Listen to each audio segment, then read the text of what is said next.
আজকে আমি চলে আসলাম আমার থপাস মার্কা চেহারাটাকে ঠিক করার জন্য স্টাইল জোনে। ইয়েস গাইস, এভরিওয়ান, কি অবস্থা সবার? কেমন আছেন সবাই? আশা করি সবাই ভালো আছেন। আলহামদুলিল্লাহ আমি অনেক বেশি ভালো আছি। এখন আমি হাতে হাতে চলে আসলাম আমাদের গরিবের টাঙ্গরাওরে। আমার সঙ্গে আছে বিরুলুকে আক্রান্ত কিছু বন্ধু বান্ধব। গরিবের টাঙ্গরাওরে এসে আমি তুলেছিলাম কয়েকটি ছবি। ওদিকে সবাই আড্ডা দিচ্ছিল আর এদিক দিয়ে আমার এক বিরুলুকে আক্রান্ত বন্ধু ভূত.com শুনছে। তাকে বলা হয় এক কথায় হরর ম্যান। এদিক দিয়ে আমার সকল বিরুলুকে আক্রান্ত বন্ধু বান্ধব পাইতারামি করতে করতে চলে যাচ্ছে বাড়ির দিকে। প্রায় দিনের আলো শেষ, মানে সন্ধ্যার পথে। আর এই সময় আমি যাচ্ছি জালমুড়ি খাওয়ার জন্য। এখানে কিন্তু খুব ভালো জালমুড়ি বিক্রি করা হয়, যারা আমাদের এলাকায় তারা জেনে থাকবেন। গাইস, এখন আমি আপনাদেরকে একটি ইন্টারেস্টিং বিষয় দেখাচ্ছি। ভাই মাঙ্গের নাতি কামটা করছে কি, একদম লাইটিং করে অটোর অবস্থা খারাপ করে ফেলছে। ভিতরেও খুব সুন্দর লাইটিং করেছে, এটা কিন্তু ভালোই লাগতেছিল।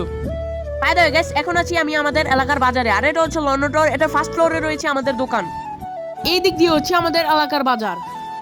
গাইস, এখন আমি চলে এসে পড়েছি স্টাইল জোনে, যেখানে আমার এই থপাস মার্কের চেহারাটাকে পরিবর্তন করা হবে। ওয়েল, আমরা এখন স্টাইল জোন সম্পর্কে জানবো। স্টাইল জোন হচ্ছে একটি প্রতিষ্ঠান যেখানে জিরো থেকে হিরো করা হয়।